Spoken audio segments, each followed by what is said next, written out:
చారిత్రక ప్రాంతంగా వెలుగొందిన కట్టడం గడికోట. ఇప్పుడు ఈ కోట ఉనికి ప్రశ్నార్థకంగా మారుతోంది. అక్కన్న మాదన్నల కాలంలో నిర్మించిన ఈ కట్టడం ప్రస్తుతం శిథిలావస్థకు చేరుకుంది. గత ప్రభుత్వ హయాంలో ఈ కోటకి పూర్వ వైభవం తీసుకొస్తామని నేతలు చెప్పినా ఎటువంటి అభివృద్ధికి నోచుకోలేదు. దీంతో 400 ఏళ్ల నాటి కట్టడాన్ని పట్టించుకునే నాదుడే లేక కాలగర్భంలో కలిసిపోతోందని స్థానికులు వాపోతున్నారు. పూర్తి సమాచారాన్ని మా ప్రతినిధి గడికోట నుంచి అందిస్తారు. మన చారిత్రక ఆనవాళ్లను తెలిపే కట్టడాలు అడుగడుగునా ఉన్నాయి. అయితే ప్రస్తుతం చాలా కట్టడాలు కూడా శిథిలావస్థలో ఉన్నాయి. అటువంటి కోవకి చెందిందే ప్రస్తుతం మనం ఉన్నటువంటి గడికోట ప్రాంతం. మహేశ్వరం గ్రామంలోని శివగంగ ఆలయానికి అతి సమీపంలో ఉంటుంది ఈ గడికోట ప్రాంతం. దాదాపు 400 సంవత్సరాల చరిత్ర కలిగినటువంటి చారిత్రక కట్టడం.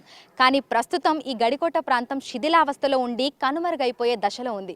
గత ప్రభుత్వాలు అప్పటి వారు ఉన్నటువంటి హయాంలో ఈ గడికోటని మళ్ళీ పునర్వైభవం తీసుకొచ్చే విధంగా అభివృద్ధి చేస్తామని చెప్పినా కూడా ఆ మాటలు మాటల వరకే ఆగిపోయాయి. అందుకు ప్రత్యక్ష ఉదాహరణే ప్రస్తుతం మనకు కనిపిస్తున్నటువంటి దృశ్యాలు.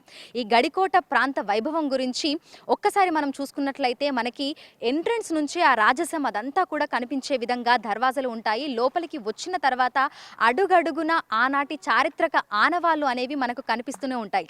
లోపలికి ఎంటర్ అయిన తర్వాత మనకి కుడివైపున అతి పురాతనమైనటువంటి బావి ఉంటుంది.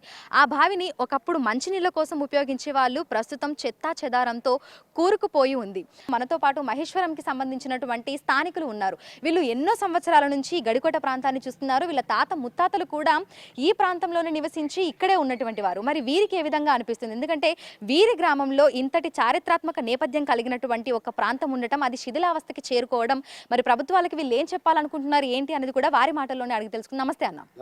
అన్న, మీ ప్రాంతంలో అంటే ఒక గోల్కొండను తలపించే విధంగా ఒక కట్టడం ఉంది. కానీ ప్రస్తుతం చూస్తే ఎక్కడికక్కడ కూడా మనకు పెచ్చులు ఓడిపోతూ మొత్తం రాళ్ళన్నీ కింద పడిపోతూ శిథిలావస్థలో ఉంది. సో మీరు ఎన్నేళ్ల నుంచి చూస్తున్నారు? నేను పుట్టినప్పటి నుంచి ఇక్కడ ఉన్నా మేడం. మా తాతల నుంచి కంటే 500 సంవత్సరాల చరిత్ర గల ఈ అక్కన్నమాద నిర్మాణం, అక్కడ శివాలయము, ఇక్కడ రామాలయం నిర్మించినటువంటి అక్కన్నమాదల పాలన ఇక్కడ నుంచే సాగిందన్నారు మేడం. ఇక్కడ నుంచి వాటరు మన గోల్కొండకు తీసుకెళ్లేవారు అని అన్నారు మేడం. ఇక్కడ అక్కన్నమాదలను పరిపాలన చేసి పాలన నడిపించుకునేవాళ్ళు.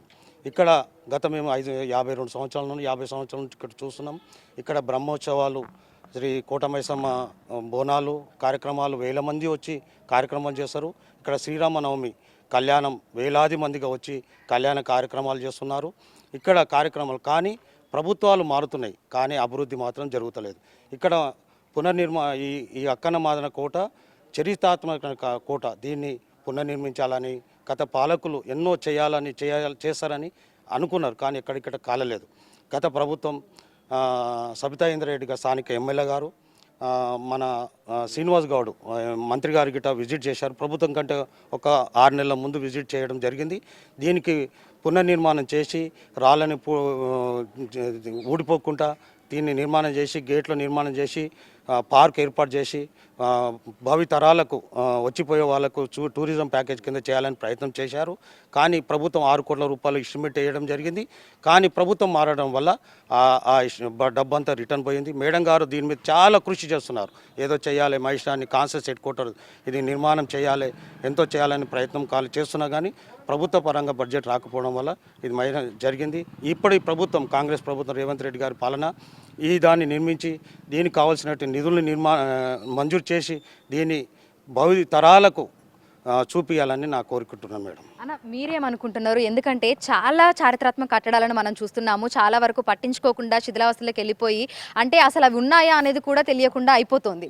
సో ఏదైతే మీ ఊర్లో ఉందో ఈ కట్టడం అనేది ఏ విధంగా ఉంటే బాగుంటుంది అని మీరు అనుకుంటున్నారు? అంటే ఈ కట్టడము ఉండడం ఊళ్ళో ఉండడం మా అదృష్టం మేడం. ఫస్ట్ ఆఫ్ ఆల్ ఎందుకంటే ఇటువంటి కట్టడం మేడం కనిపించదు మనకు. ఈ గడికోట చూడడానికి చుట్టుపక్కల ఏరియాలను చాలామంది వచ్చి చూస్తుంటారు. దానికి అనుగుణంగానే మేము కూడా ఇది అన్ని కొంతవరకు కొన్ని చేసారు. ఇంతకుముందు కొంచెం ఊళ్ళో చందాలు వేసుకొని అవి ఇది బాగాలేదు, చేస్తే బాగుంటుందని చెప్పేసి కొంతవరకు చేస్తే అది ఆర్కార్ డిపార్ట్మెంట్ వాళ్ళు ఆపేయడం జరిగింది. మీరేం చేయొద్దు ఇక్కడ, అసలు మీరు ముట్టుకోవద్దని చెప్పేసి ఆపేస్తే కొద్దిగా చేసి మీరు చూస్తే కనిపిస్తుంది అక్కడ. అలాగే మేము ఇప్పుడు 85 నుంచి ఇక్కడ first Sardar Dharmanna movie shooting అయింది. దాని తర్వాత అక్కడ నుంచి మొదలుకొని మొన్న బాలకృష్ణ మూవీ అక్కడ దాకా కూడా అంటే షూటింగ్లు కూడా బాగానే అవుతుంటాయి, అక్కడ శివాలయంలో జరుగుతుంటాయి. మొన్న ఇప్పుడు అన్న చెప్పినట్టు మేము దీన్ని దృష్టిలో పెట్టుకొని అప్పుడు మంత్రి గారిని, విద్యాశాఖ మంత్రి గారిని అప్రోచ్ అవుతే వాళ్ళు మంత్రి గారిని, సంబంధిత మంత్రి గారిని తీసుకొచ్చి విజిట్ చేయడం జరిగింది. అక్కడ టెంపుల్ కూడా వెనకాల టెంపుల్ కట్టాలి అది అని చెప్పేసి ఒక 6 కోట్ల రూపాయలు మంజూరు చేయడం జరిగింది మంత్రి గారు. ఒక్కసారి మనం చూడొచ్చు ఆనాటి ఆనవాళ్లకు నిదర్శనాలుగా ఇప్పటికీ మనకు ఆ స్తంభాలు అనేవి నిలుస్తున్నాయి. అంటే చాలా చోట్ల ఎక్కడికక్కడ చెక్కు చెదరకుండా 400 సంవత్సరాల క్రితం నిర్మించినప్పటికీ కూడా ఇప్పటికీ అవన్నీ కూడా వాటి రాజసాన్ని తెలుపుకుంటూ అదే విధంగా ఉన్నాయి. కానీ మనకి చుట్టూతో ఏదైతే ప్రహరీ గోడ ఉందో ఆ గోడ అంతా కూడా మనకి కూలిపోతా వస్తుంది. ఈ లోపల కూడా మనకి మొత్తం వర్షాలు వచ్చినప్పుడు ఆ నీరంతా మొత్తం కారిపోయి ఎక్కడికక్కడ కూడా శిథిలావస్థకి చేరిపోతుంది. ఇంకొన్ని సంవత్సరాలు అయితే ఈ స్తంభాలు కూడా కూలిపోయేటువంటి ప్రమాదం ఉంది. కాబట్టి ప్రభుత్వం దీని మీద దృష్టి సారించి దీనికి మళ్ళీ పునర్వైభవాన్ని తీసుకొని వచ్చి అందుబాటులోకి తీసుకొని వస్తే బాగుంటుంది అనేది కూడా ఇక్కడ ఉన్నటువంటి స్థానికులు తెలుపుతున్నటువంటి మాట. సో గడికోట ప్రాంతాన్ని పర్యాటక ప్రాంతంగా తీర్చిదిద్ది అందరికీ అందుబాటులోకి తీసుకొని రావాలని, ఇట్లా తీసుకొని రావడం వల్ల తమ గ్రామ పేరు కూడా అందరిలోకి వెళ్తుంది అనేది కూడా ఇక్కడ ఉన్నటువంటి స్థానికులు చెప్తున్నటువంటి మాట. ఎందుకంటే మన చారిత్రక కట్టడాలను కాపాడుకొని వాటిని భావితరాలకు అందిస్తే మన చరిత్ర ఇంకా ముందుకు పోతుంది అని కూడా స్థానికులైతే భావిస్తున్నారు. విడుదల శ్రీకాంత్, అంజమ, బిగ్ టీవీ, హైదరాబాద్.